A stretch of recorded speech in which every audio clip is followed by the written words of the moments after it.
So this is a dissection of the femur. This round part right here is the head of the femur. This is going to articulate with the acetabulum of the pelvis. In the head, there's a little dimple right here known as the fovea capitis. Underneath the head, this constricted area right here is the neck of the femur. So this whole area here would be the neck. Just lateral to that, we're going to see a big chunk of bone here. This is the greater trochanter. We'll see a number of muscles attached to that. And then medial and posterior, this is going to be the lesser trochanter.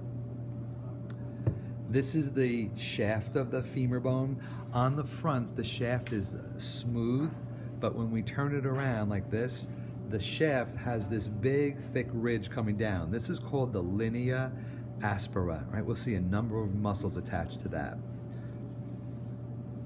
Distally, these two curved bones here are the femoral condyles.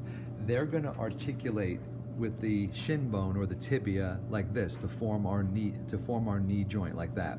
So the condyles are just smooth curved bones right over here. Above the condyles here and over here, these are the epicondyles, right? They're the big chunk of bone for muscle attachment. This would be the lateral epicondyle. This would be the medial epicondyle. On the front here, there's a smooth surface for the kneecap, which is the patella. So the patella is going to sit right on that smooth surface. So this we're going to call the patellar surface. This notch right in here is called the intercondylar fossa. When we put the tibia back on there, that big space in there is for ligaments like the anterior cruciate ligament. Okay, so that's the femur. The next bone is the shin bone or the tibia. This is the medial bone of the leg. So these two flat surfaces right here are the tibial condyles. They're going to receive the femoral condyles. This raised area right here is called the intercondylar eminence, right? That's for ligament attachment. This big bump on the front of the tibia is the tibial tuberosity. And we're going to see our quadricep muscle attaches to that.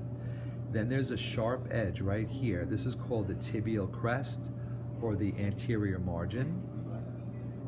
This big bump right here is the bump on the inside of our ankle. This is known as the medial malleolus. And then finally, the fibula bone is going to sit right up against the tibia. So there's a notch right here. That notch is known as the fibular notch. So if I were to take the fibula and put it up against it, the fibula is going to sit right inside that notch. This surface down here is the articular surface. That's where the foot's going to go. The lateral bone of the, let's put it this way, the lateral bone of the leg is the fibula. It has three parts that you need to know. The top part or the proximal part is the head. This long part is the shaft. And then this down here is the bump on the outside of our ankle. This is the lateral malleolus. And that's the fibula. Finally, the foot. So the first two bones of the foot, the highest bone, if we look from the side, this highest bone is the talus bone. This is called the ankle bone. This is the one that's going to articulate with the tibia and the fibula.